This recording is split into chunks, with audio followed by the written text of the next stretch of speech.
ये कहानी आपकी सोच बदल देगी। एक राजा ने अपने सैनिकों को सड़क के बीच में एक बड़ी चट्टान रखने के लिए कहा।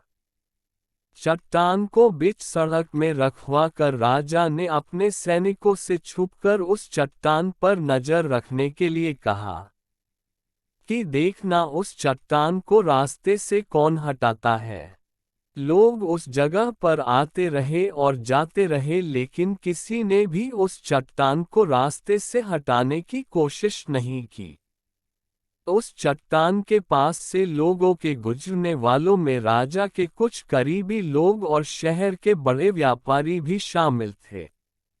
और उनमें से कुछ लोग तो राजा को ही कोसने लगते कि क्या राजा इस चट्टान को भी रास्ते से नहीं हटवा सकता। लेकिन किसी ने भी उस चट्टान को रास्ते से हटाने का प्रयास नहीं किया।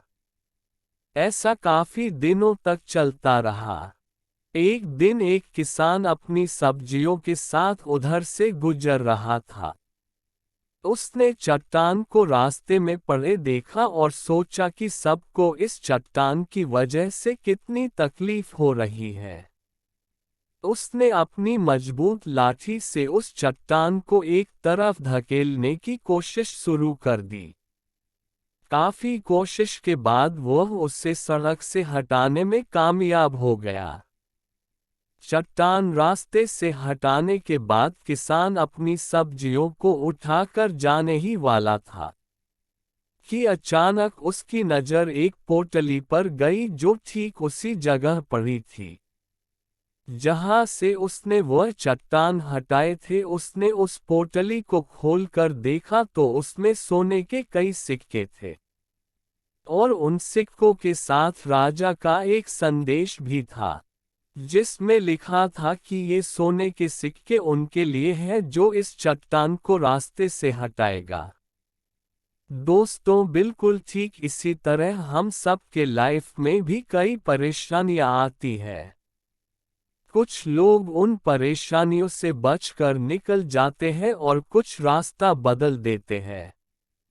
और चंद लोग ठान लेते हैं उन परेशानियों का हल निकाल लेने की, और ऐसे ही लोग मुश्किलों में संभावनाएं और संभावनाओं में छिपे अवसर खोज लेते हैं। मजबूत इरादे और नेक दिल के साथ किए गए कोशिशों के परिणाम हमेशा ही अच्छे आते हैं। इसीलिए जीवन के परेशानियों से घबराओ मत, बल्कि उन परेशानियों को हल करने की कोशिश करते हुए जीवन सफर में आगे बढ़ते रहो। दोस्तों, हमारी ये वीडियो आपको कैसी लगी आशा करता हूँ कृपया हमारे इस चैनल को सब्सक्राइब करो और लाइक करो। ऐसी वीडियो देखने के लिए धन्यवाद।